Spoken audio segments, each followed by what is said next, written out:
fast. But for trees that are supposed to not talk, not communicate, and not be smart, they are communicating and are talking. Chemically, yeah. Wow.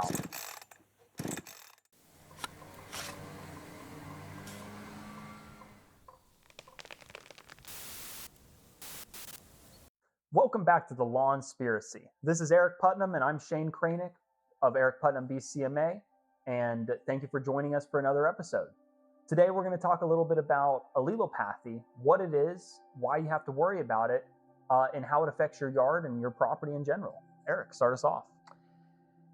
Hello, how are you doing today, Shane? Doing well, doing well. How are you doing? I'm doing great. It's been 2 weeks since I've been here. Yeah, a little been on vacation. Yeah, had a little got to ease back into it a little bit. Yeah, had a little run-in with Bambi, who actually ran into us, I think. I heard about that. Popped our air conditioning condensing coil, so we had a nice vacation in 110-degree heat. And it was great in the desert, but we still had a good time. So yeah, we didn't let Bambi get us down. That's good. And Bambi lives because she hopped up and ran away, and then ran away again and ran over here. So we know that she was okay. So hopefully she didn't get hit by another car. Right. Hopefully she learned her lesson, right? Yeah. Yeah, okay. So our subject today is allelopathy. It's not well understood by other tree care companies. It's getting more and more, it's somewhat of a conspiracy theory style, right? Is it now? Allelopathy.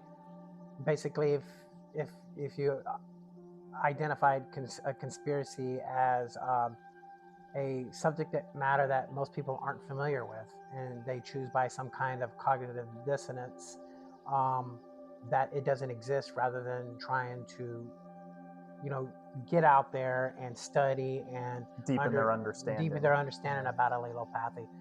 That happens a lot. So right now, it's the whole ignorance is bliss thing, right? If you just ignore it, it's not real.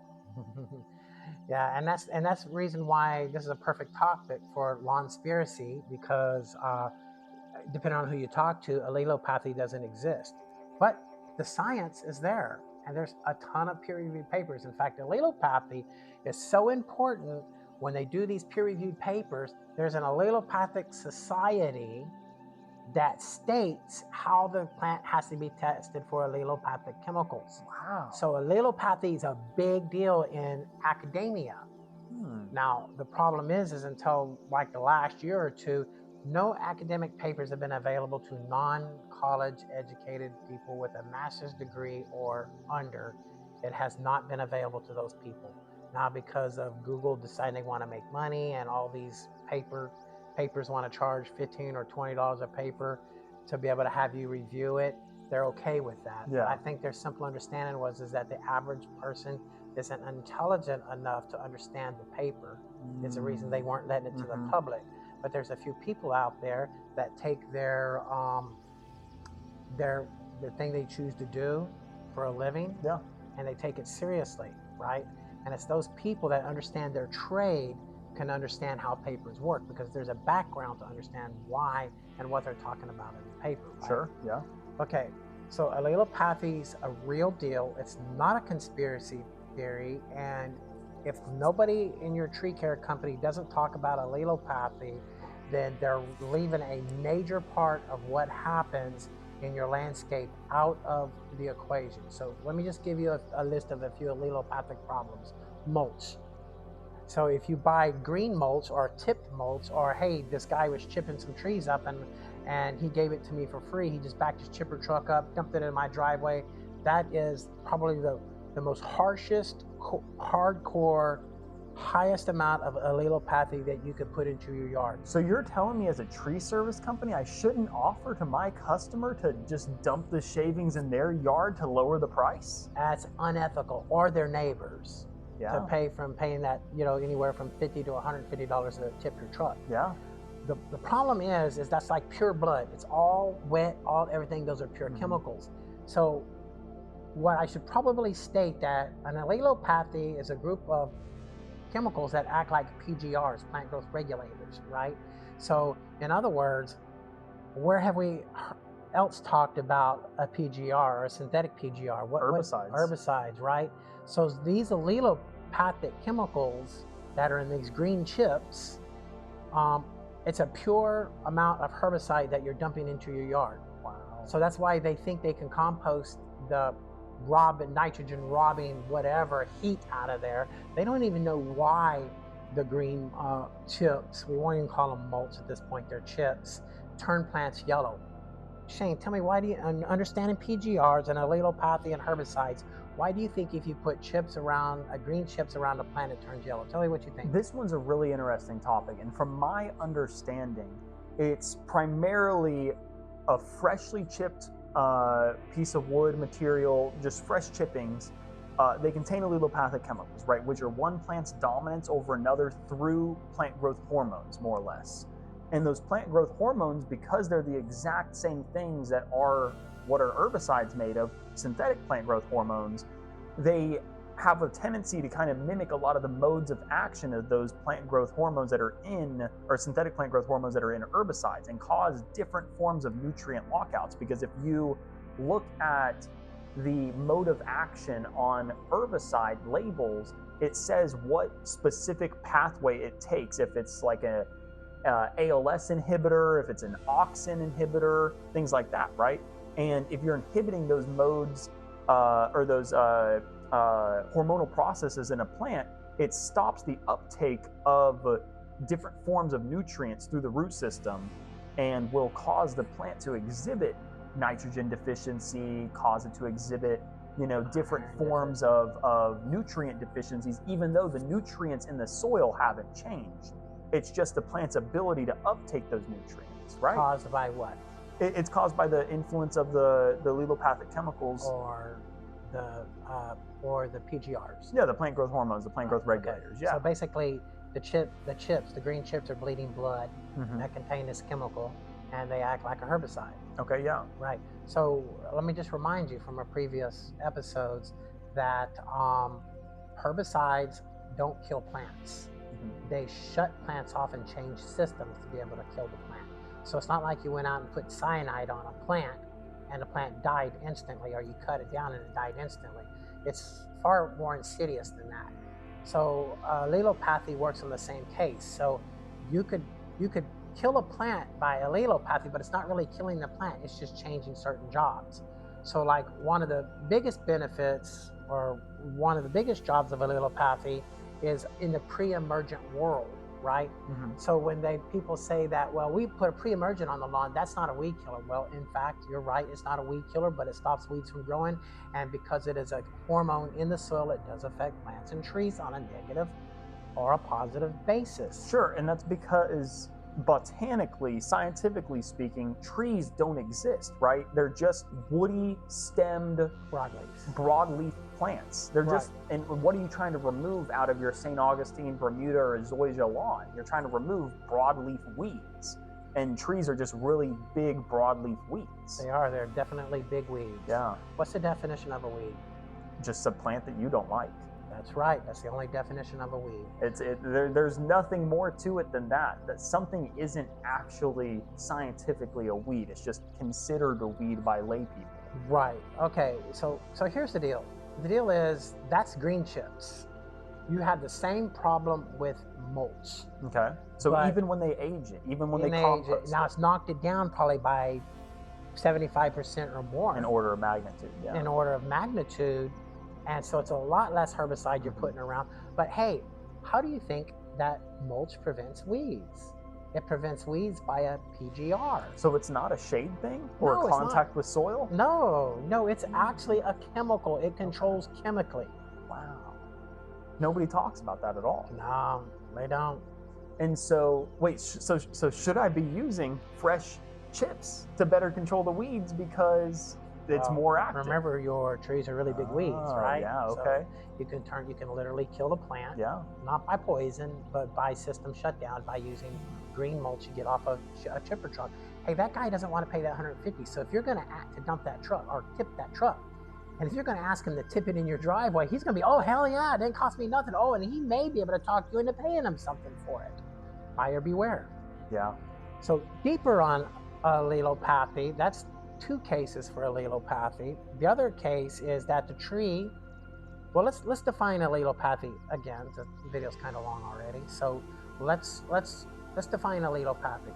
It's one plant's chemical dominance over another organism, not necessarily another plant, but an insect or a disease or anything like that, right? So plants have a natural response to insects to be able to kill insects? Yes, they do. You don't have to use an insecticide? You don't have to. The way we do PHC and IPM is we don't treat every tree that has an insect. We're only looking for thresholds. And that's plant healthcare and integrated pest management for those who may not be familiar with either of those terms. Right, we're only going to treat the tree, but 90% of our treatments are just the biostimulant. And those are organic, right? Right, and they don't affect the tree directly, but they get the tree to produce healthier allelopathic compositions to be able to fight insects, diseases, and bugs. So we can do anything with a biostimulant that somebody could do with a fungicide, believe it or not. That's or impressive. An insecticide to a certain point. You got pine bark beetles, you're gonna have to use it. You got caterpillars eating the heck out of your tree, you're gonna have to do it. There's a threshold. 1 or 2 caterpillars, not a problem. A whole tree full, then there's a problem. And from licensed applicator to licensed applicator, the Texas Department of Agriculture really does emphasize what's called treatment threshold, right? Where if there's only a couple of bugs, you don't really need to do anything about it. It's when the plant actually starts taking damage and that it's going to lead to worse issues forming. Or like say that there's bees in a tree. Yeah, sure. And you're allergic to bees. Yeah. But if there's bees in a tree and you're not allergic to bees, then what's the problem with the bees in the tree? So on allelopathy being one plant's dominance over another organism, so is that why when I eat broccoli, I get, my stomach starts bubbling a little bit? That is probably a lot to do with allelopathy, with the different minerals in the vegetable or whatever you're eating, right? I can see it, yeah. With the bacteria and how it works. But no, it's more like when you eat the red berry you weren't supposed to and you get sick or die, that's allelopathy. Sure, okay. Don't eat the red berry unless you know it's edible. So, don't eat the mushroom that you don't know about because that's allelopathy and it'll kill you. So when I have, say I have a live oak in my front yard, right? And I've been trying for the last 2 years to get grass to grow under the tree. I've had 6 different lawn guys out. They've put out different chemical fertilizers, different herbicides, different insecticides, said I've had brown patch, said I've had take all patch and all these different things. Chinch bugs, grubs. Yeah. It's the lack of water. It's the lack of water. If you chip up a tree and it exhibits allelopathic damage, what happens with a living tree? Is the living tree still doing allelopathy? On a much, much smaller scale. Okay. So at this point, it's not killing something outright. What it is doing is it's creating its whole entire environment, and its whole entire environment focuses on a pre-emergent style of very small amount, but over long distances of time. And does that have anything to do with, the runners on my St. Augustine grass just never seem to really kind of go towards the tree? Right, because so how pre-emergence work, or those plant growth regulators that work, is at the very tip of the root. This is a very huge root right here, but it's microscopic, right? And at the very tip of the root is the cell, and the cell detects the chemical and decides whether it's going to grow or not. Wow. Right. And based on the chemical load in the soil. So, whether it's going to germinate as a seed or germinate as a new root platelet at the very tip. So what I'm understanding right now is that if I have a live oak in my front yard and the St. Augustine grass won't grow under my tree, I don't have an option? Well, let me tell you an option you should not take. You ready for the option you should not take? Yeah. Is to thin the tree out to allow for more sunlight. Really? So it's not even a sun issue. It's not a light issue. No, it's not, because your neighbor has perfectly green grass underneath his live oak tree. He doesn't trim. Yeah. Wow. So there's 2 problems with thinning the tree out too much. But let me just talk, since we're talking about the allelopathy, we'll address this one first. Okay. So there was a study in Africa about giraffes the acacia trees. And the acacia trees are just minding their own business, doing whatever. And here comes a couple of giraffes start eating on one acacia tree over here. The giraffes are really smart. They learn to eat downwind of the tree, the part of the allelopathic chemicals is they could throw out a gas vapor that runs along the wind and warms all the trees up That's just No one way. form. Yeah, and so all the trees become uncuttable. They can't Okay. eat the tree. Yeah. So they only have like 20 minutes to eat on an occasion. That's it. They have to move to a brand new stand. But they got smart enough, so they hacked that by going to downwind and working their way up. But they're smarter than that, because now they send a chemical message, a allelopathic chemical hormonal message through the roots to the other tree and back up. And like the human mind and the human electrical system moves at approximately the speed of light. Okay, sure. This moves about 1/3 of an inch a second, or 1 inch a second, or somewhere in that. So it's really, really slow, but it's an actual chemical movement that really moves really fast. But for trees that are supposed to not talk, not communicate, and not be smart, they are communicating and are talking. Chemically, yes. Wow. Those are allelopathic chemicals that are doing that. So the whole stand of acacia trees is safe because the giraffes can't handle it no more. That's incredible. And the second thing about trimming the tree to let light through is you cause mass damping, which is another damping issues, which is another topic for another. Yeah, that's a big podcast. one. I know a little bit about that one. So they can destroy your tree, and when the hurricane comes, instead of the hurricane blowing through your tree, it just starts breaking all the limbs off because it can't handle the energy anymore. Wow. Because they trimmed it for hurricane proof. Yeah. So that's one of the most devastating myths that tree people can tell people about it. I've seen huge live oaks, 80-year-old live oak, get storm pruned. It was right before barrel. Right. And we told the guy the tree was going to fall apart. And after barrel, literally the entire tree was on the ground. And that's rare for a live oak. Mostly Yeah. we're talking about red oak group trees, any other species of tree that's not a live oak. Yeah. Live oak, that's super rare. But these guys are telling you this so they can make money. They want to be able to get paid for the work that they do, but they want to create work they don't need to do. Because the more you trim, the more you can charge, because you're doing more work. Well, also fear sells. And in our company, we don't use fear to sell. Sure, yeah. Right. Okay, so the other part of allelopathy is, here's the thing that's the craziest, and definitely a conspiracy theory thing, right? So here's the deal. So the reason I was talking about the giraffes, the tree sends a message, and within 20 minutes, the giraffes can't eat on any stand within that stand. They got to go down a mile or two, right? When you trim the live oak up to be able to clear enough of room so the light goes through, you crank up the allelopathic chemicals of that tree. I'm gonna have to put mine on too. That's crazy. Are you serious? And it makes it even worse, and the grass doesn't even help the grass at all. It just compounds the problem. So when you think you're doing a good job by pruning your tree to let more light in, so the grass has more light to be able to grow, so you can have grass underneath your tree, you're actually going to have the effect that's opposite of that. You're going to have less grass under your tree. Aggravating the situation. Wow. The tree is far more and a lot more stressed now, pumping out 10 to 100 to 1,000 times more allelopathic chemicals. And this is, you can have very good success with St. Augustine specifically growing underneath of trees. They even do like it all live the time. oaks. Everybody has St. Augustine underneath their trees. I've stood under a live oak where it was nearly pitch black, and the grass was as healthy as I've ever seen grass. Right, because that tree is not stressed. Yeah. So what you got to look at is if your younger live oak, or if your live oak is not growing grass underneath it, it's because it's highly stressed by all the multiple prunings, the overmulching, causing girdling roots. Because you could add one strange allelopathic chemical to in the form of mulch and around it tries that to tree. fight it back. It tries to fight it back. So now you got chemical warfare. And now at this point, now the grass isn't growing, and everybody's got a reason why the grass doesn't grow. It's not enough of water, which is the biggest bunk ever. Not enough sun, which we know St. Augustine is almost a full shade tolerant grass, from experience.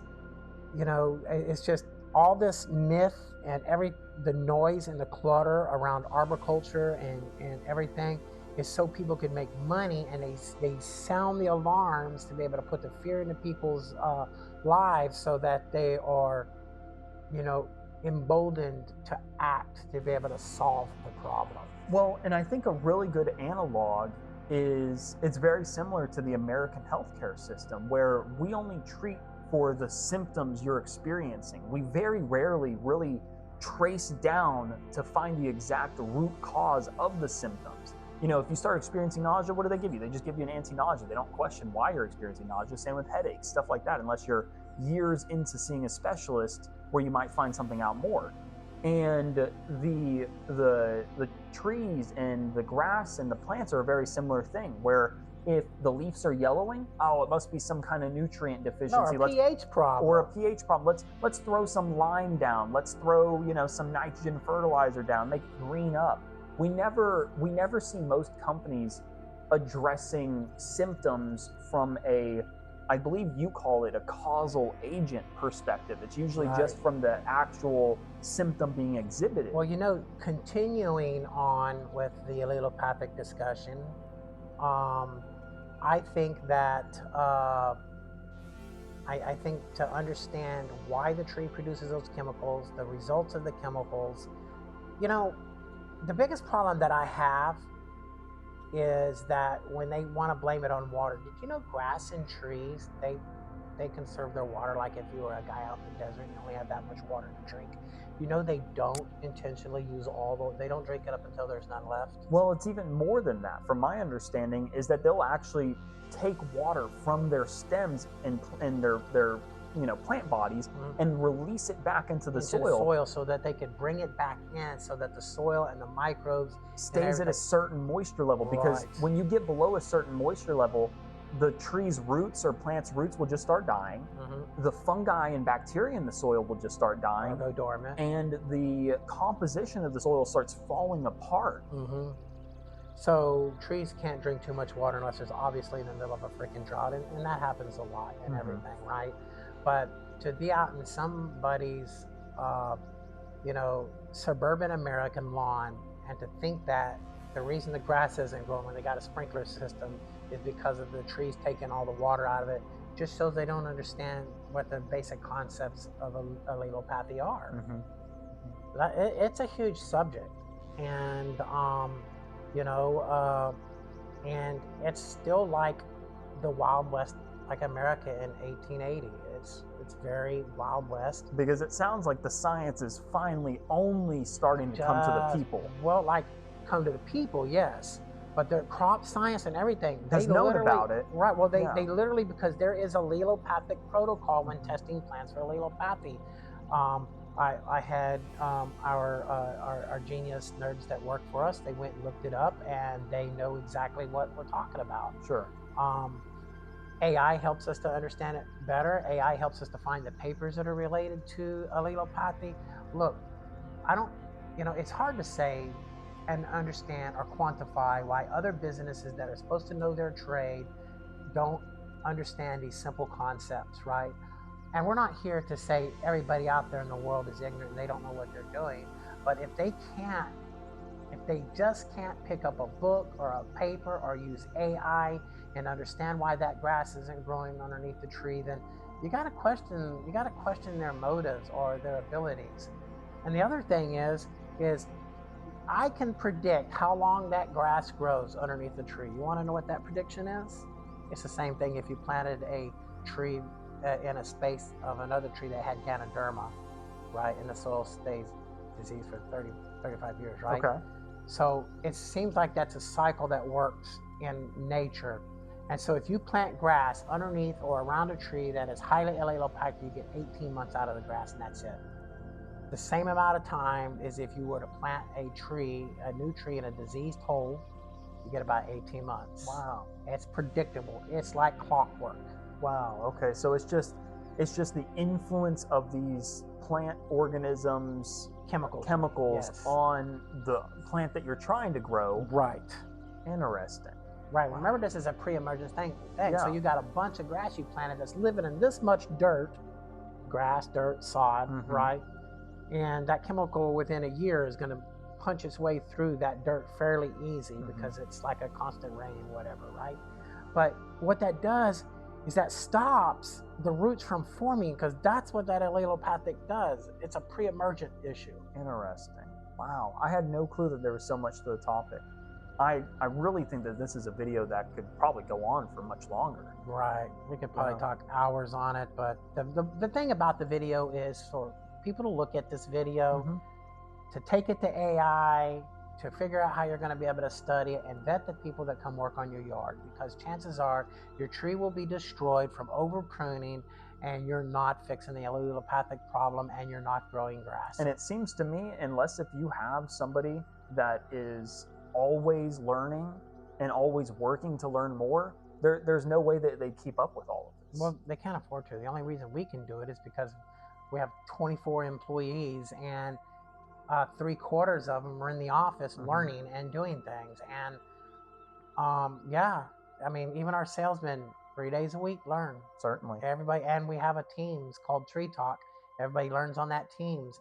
So an interesting point is if our crew has a problem out there, diagnosing a problem or whatever, they could put it on the Teams, and there's 4 or 5 other people that have the knowledge will pretty much instantly answer them and get them steered in the right direction. So our salesmen really have a whole entire backing the whole entire time that they're working for us. Yeah. So the knowledge is there and readily available. That's incredible. And right. Man, it's like we need to commercialize that product. Anyways, we just need every other tree service to follow our lead, and Yeah. the world of trees would be great, at least in Texas or the Houston area. There you go. Yeah, well, that's what we need. I think we'll have to have another episode on allelopathy at some point, but I think that's enough for today's topic, today's discussion, because that's already a lot to swallow, and I'm kind of choking up on how much information you just put down. That's not even scratching the surface. Oh man. Anyway, guys, goodbye until next time. Thank you for joining us on the Lawnspiracy. Eric, let's go ahead and take off our tinfoil hats, set them off to the side. We're done with them for today. It was good seeing you, and it was good seeing y'all. Thank y'all for joining us, and we'll see y'all next time.